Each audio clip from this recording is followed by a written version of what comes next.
kita lanjut Ustaz. Ya. Di gongnya nih. Sayang, kalau udah tadi kita udah istirahat sejenak. Ya. Pertanyaannya gini Ustaz, kan tadi Omar KO, Abu Bakar udah eliminasi nih. Kalau di acara pencarian bakat udah dapat koper. Ada yang bilang Abdurrahman Auf juga udah lanjut. Terus tiba-tiba kan bisa kalau kompetisi nggak bakal merekomendasi saingan nih Ustaz. Iya benar. Dulu Umar suruh Ali maju. Maju. Pertanyaan Ustaz, apakah diterima atau enggak Ustaz? Nah ini dia. Masya Allah ya, teman-teman rahmatullahi Allah. Inilah kebesaran hati para sahabat bahwa mereka menikah wanita itu bukan karena syahwat memang, tapi karena adalah tuntutan din, agama. Sehingga kalau bukan saya yang dapat, antum dapatlah, karena ini adalah kebaikan. Semua adalah kebaikan. Jadi kalau saya yang dapat, saya dapatkan kebaikan. Kalau saya nggak dapat, berarti antum dapat, nggak masalah, antum dapat kebaikan gitu. Sehingga tidak muncul kecemburuan, apalagi sampai benci gitu ya. Beda sama orang jahiliyah. Orang jahiliyah itu diantara kita pernah ceritakan kenapa Abu Jahal sangat benci dengan Nabi Muhammad SAW. Diantaranya adalah karena Abu Jahal berkali-kali melamar Ibunda Khadijah ditolak. Tiba-tiba Ibunda Khadijah suka sama Nabi Muhammad SAW. Itu ya buat mereka gondok sampai senewan.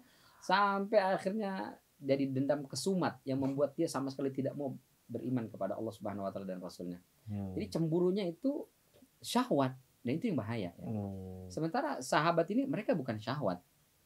Mereka menganggap menikah itu adalah ibadah. Jadi kalau ibadah saya yang dapat, saya ibadah.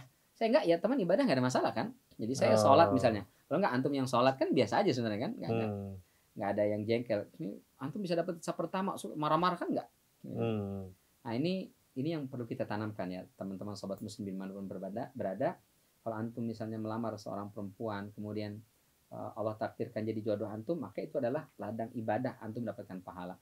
Tapi kalau enggak, antum ditolak misalnya, kemudian ada kawan antum, rekan antum yang maju dan dia diterima, maka harusnya ikut berbahagia dan bersyukur, dia mendapatkan kesempatan beribadah, rezekinya di situ.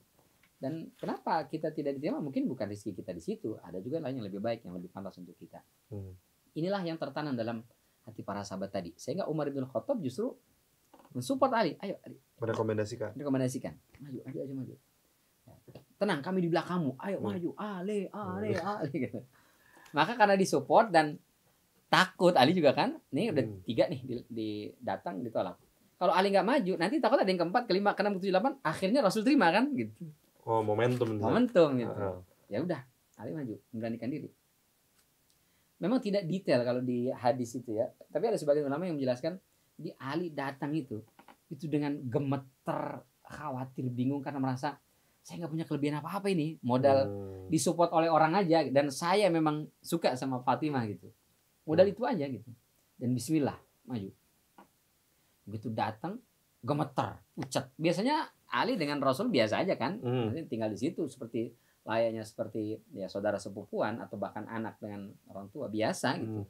Ada keperluan apapun Rasul manggil Ali, nyuruh apa Rasul biasa gitu. Tiba-tiba di saat itu karena momentumnya berbeda, Ali pucat, keringat dingin, gemeter. Begitu datang, ditanya sama Rasul. Jadi kalau Abu Bakar, Umar, Abdurrahman bin Auf datang ngomong langsung, Rasul dengerin. Ini enggak, Rasul nungguin Ali ngomong, enggak ngomong-ngomong gitu. Karena dia bingung juga mau ngomong apa gitu. Akhirnya kata Rasul, Ali, untuk hajat apa kau datang ke sini gitu? Maksudnya ada perlu apa gitu? Enggak, biasanya datang ya datang aja, langsung datang ngomong apa. Ini enggak, datang duduk terus bilang mau ada sesuatu, tapi nggak ngomong-ngomong dari tadi gitu. Ini ada apa gitu? Ali masih belum bisa jawab, masih gemeter mungkin nahan mulainya dengan kalimat apa, bagaimana gitu, masih bingung mungkin. Sampai akhirnya Rasul sendiri yang nanya, apakah kau datang dalam rangka meminang putriku Fatimah? Langsung Ali itu langsung, iya ya Rasul, saya datang dalam rangka ingin meminang putrimu. Saya naksir cinta dan seterusnya gitu. Maka Rasul nggak bilang dia masih kecil. Rasul oke, tunggu sebentar, masuk ke dalam. Wah, kalau yang lain nggak ada tuh masuk ke dalam, langsung bilang mohon maaf Fatimah la tazalu shaghirah.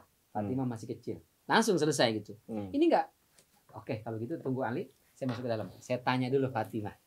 Gitu. Waduh. Wah, kalau udah nanya Fatimah udah peluang nih kan. Nggak lama langsung keluar lagi. Rasul tanya, wahai Fatimah, nih sekarang Ali datang mau melamar. Kemarin kau lihat Abu Bakar datang mau melamarmu, Umar datang mau melamarmu, kemudian Abdurrahman datang mau melamarmu. dan semuanya tidak aku terima. Sekarang Ali datang. Bagaimana? Kau setuju apa enggak? Malu dong perempuan dong, apalagi karakter saya sampaikan tadi, Fatimah adalah pemalu, kemayu, karakter masyarakat Mekah yang pemalu perempuannya. Begitu ditanya, ini ada laki-laki datang mau meminangmu, apakah kau setuju? Nggak mungkin setuju, nggak mungkin dong gitu. Nggak mungkin. Iya ayo cepetan Fatimah, nggak mungkin. Diam begitu. Maka Rasul nggak nunggu jawabannya, langsung berdiri keluar lagi. Ali, Fatimah setuju. Nah, karena kalau perempuan diamnya itu as-sukut ya dulu ala setuju. Diamnya perempuan menunjukkan setuju. Diamnya laki-laki bisa jadi menunjukkan dia tidak setuju. Jadi kalau ada sesuatu dilakukan, kita lihat bapak kita diam aja. Berarti bapak kita nggak suka sebenarnya. Kecuali bapaknya limbat ya, Sat. Bapaknya limbat. Diam, nggak setuju diam ya. Jadi Fatimah Az-Zahra diamnya itu kata Rasulullah tanda setuju. Wah. Maka langsung ngomong tuh ke Ali. Ali, Fatimah setuju engkau meminangnya. Masya Allah langsung. Alhamdulillah. Yang tadi berat takut nggak diterima karena tidak punya kelebihan apa-apa kan. Udah pesimis sebenarnya, kayaknya nggak diterima. Tapi kan nggak ada salahnya mencoba dong. Lebih baik kita tahu tidak diterima setelah kita mencoba daripada nebak-nebak. Akhirnya kepikiran nyeselnya seumur hidup itu. Mendingan maju dulu, diterima atau nggak diterima urusan belakangan. Kalaupun ternyata nggak diterima, minimal saya sudah menunjukkan saya juga gentleman, saya melamar gitu. Mantap. Jadi bawaan benak Ali itu saya nggak diterima gitu. Jadi nggak diterima, tapi saya mau menunjukkan bahwa saya suka dan saya mengutarakan, saya gentle, berani. Gitu. Ternyata diterima. Bahagianya luar biasa. Lalu kemudian setelah itu pertanyaan berikutnya, jawaban Rasulullah tadi kan engkau diterima. Muncul pertanyaan Rasulullah, kau punya apa? Nah, wah ini yang berat. Kau punya apa tuh? Itu ditakutkan Ali tuh. Ya, punya apa? Ya Rasul, aku tinggal bersamamu. Dari kecil aku hidup bersamamu. Kau tahu semua hartaku. Aku cuma punya 3. Unta, untuk aku berkendara ke sana kemari, untuk nyiram tanaman, dan seterusnya. Yang kedua pedang. Yang aku gunakan untuk membabat dan menebas musuh-musuhmu. Dan yang ketiga baju besi. Yang aku pakai untuk berperang di jalanmu. 3 itu hartaku yang berharga. Selebihnya ada. Masya Allah. Duit nggak punya sama sekali. Tanah apalagi nggak ada. Perhiasan emas, dirham, dinar ada sama sekali. Dan aku tak ada yang aku sembunyikan di hadapan ya Rasulullah. Maka dari 3 ini aku siap memberikan 3-tiganya. Kalau kau minta unta, aku siap berikan unta itu, pedang dan juga baju besi. Aku siap 3-tiganya jadi mahar, kata Ali. Kata Rasul, Ali, unta itu kebutuhan. Kendaraanmu dan kebutuhan kau bekerja melakukan aktivitas dengan unta. Kalau unta itu dijadikan mahar, terus gimana aktivitas? Seperti teman-teman, apa yang kau punya? Motor satu-satunya buat saya bekerja. Ya kalau dijual terus kamu kerja naik apa? Ngompreng tiap hari. Malah lebih banyak budgetnya lebih keluar kan. Maka kata Rasulullah, jangan, unta itu jangan kau jual, jangan kau jadikan mahar. Itu simpan. Yang kedua pedang. Kalau pedang ini yang bercabang 2 itu, kalau pedang ini kau jual lalu kau jadikan sebagai mahar, nanti kau berperang pakai apa? Nggak ada. Ya. Siapa yang mau ngasih pedang? Nggak ada. Mau perang nih, pinjam pedang dong. Saya juga butuh pedang dong, ini kan repot ya. Ya ada. Maka pedang ini adalah hartamu dan itu adalah senjatamu yang kemanapun kau berperang itu kau bawa. Maka jangan dijual. Nah yang ketiga baju besi. Baju besi ini bisa kau jual lalu kau jadikan sebagai mahar. Maka kemudian Nabi Shallallahu Alaihi Wasallam memerintahkan kepada Ali untuk menjual baju besi itu. Dijuallah baju besi laku sekitar 400 dirham. Bukan dinar ya, dirham. Kalau dinar itu kan satu dinarnya 4.250.000 lah ya. Kalau dirham itu dia 1/7-nya. Jadi 4 juta dibagi 7 berapaan tuh? Lebih dikit lah. Lebih banyak lah. Lebih kurangnya banyak gitu. Kurangnya banyak. Maka dijual lah laku 400 dirham. Setelah itu kemudian diberikanlah kepada Rasul. Ya Rasul, ini 400 dirham. Aku jadikan sebagai mahar. Maka Rasul terima. Oke, 400 ini adalah sebagai mahar. Mestinya mahar itu diberikan untuk si pengantin perempuan. Lalu untuk pesta segala macam ada lagi laki-laki ini. Cuman Rasul tahu, ini Ali duitnya cuma 400 ini. Semuanya diberikan. Jadi kalau semuanya diambil diberikan kepada Fatimah, berarti Ali nggak punya apa-apa lagi. Sementara nikah itu harus diinformasikan kepada sahabat semua, khalayak ramai. Dan itu orang diundang datang harus ngasih makan. Maka dulu pernah Abdurrahman bin Auf menikah, tapi diam-diam nggak ngundang-undang. Rasul tegur, nah, kenapa kamu nggak undang-undang? Ah Rasul, orang cuma duda doang sama janda, ngapain lah gitu. Oh nggak ada. Mau duda, mau janda, kalau menikah, aulim walau bisyatin. Adakan pesta, undang orang datang, lalu berikan makan, meskipun hanya dengan seekor kambing. Oh luar biasa. Maka kemudian Rasulullah SAW tahu, ini uangnya Ali cuma 400 dirham doang nih. Maka beliau bagi 3. Sepertiga diberikan untuk biaya rumah tangga Fatimah Az-Zahra nanti. Sepertiga lagi untuk apa kalau dekorasi lah kalau gitu ya. Dekorasi apa segala macam, terus nanti celak apa sufrah itu kayak warna-warnaan. Iya. Jadi orang Arab itu tradisi kalau menikah itu dikasih warna-warna gitu, warna pewarna gitu. Nah, itu butuh biaya itu. Juga perlu pakaiannya segala macam.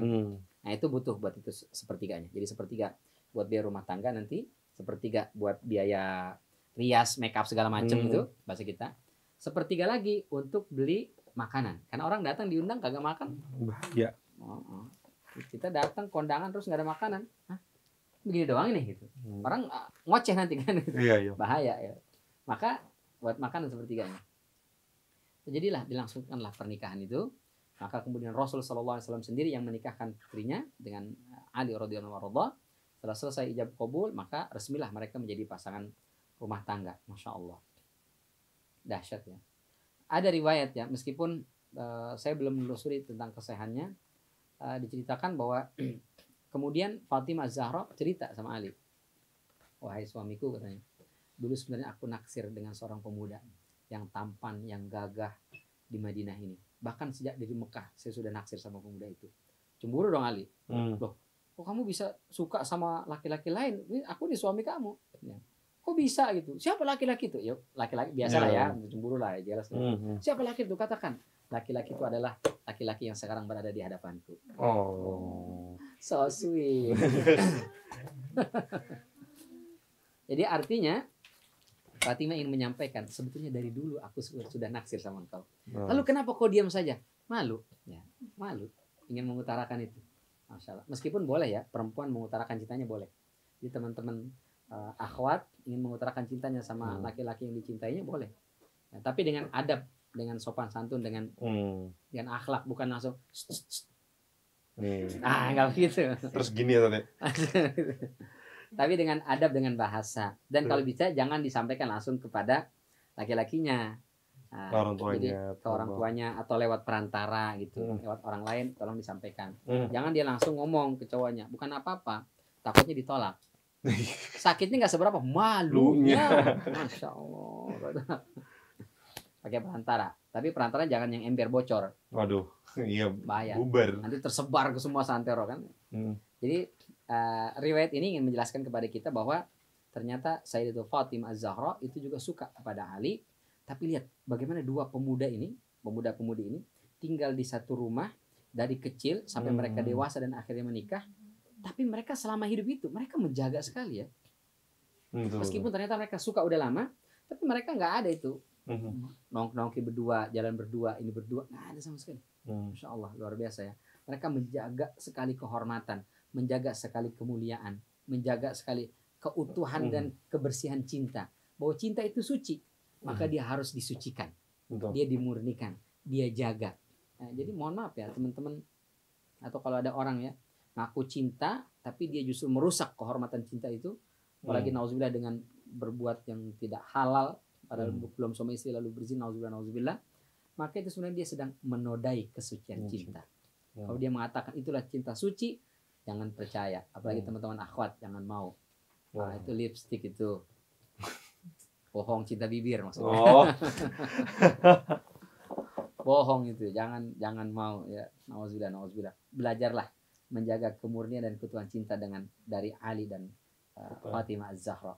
Mereka adalah pribadi-pribadi yang mulia, dibesarkan di rumah yang mulia, dididik oleh manusia paling mulia. Mereka punya cinta, tapi mereka muliakan cinta itu sehingga rumah tangganya penuh dengan kemuliaan. Insya Allah. Nah Ustaz, qadarullah kita harus berpisah nih Ustaz. Masya Allah. Nah Ustaz, kan kita udah bahas Ali itu udah sampai menikah nih Ustaz. Kita tahu Ali itu juga insya Allah bisa kan sangat panjang. Next episode bahas apa Ustaz? Berarti kita insya Allah berbicara tentang bagaimana lika-liku rumah tangga Ali dengan Sayyidatul Fatimah, mahligai rumah tangganya. Dan juga kita akan berbicara bagaimana peran Ali kemudian dalam perjuangan dakwah Rasulullah SAW. Insya Allah akan kita sampaikan di episode berikutnya. Maka jangan kemana-kemana, ikuti terus sahabat Muslim, satu sahabat Rasulullah SAW. Nah, Ustaz, jazakallah khair atas ilmunya. Kita berpisah. Teman-teman semua kalau ada pertanyaan bisa langsung DM misalnya kami @msc20.tv. Wabillahi taufiq wa hidayah. Wassalamualaikum warahmatullahi wabarakatuh.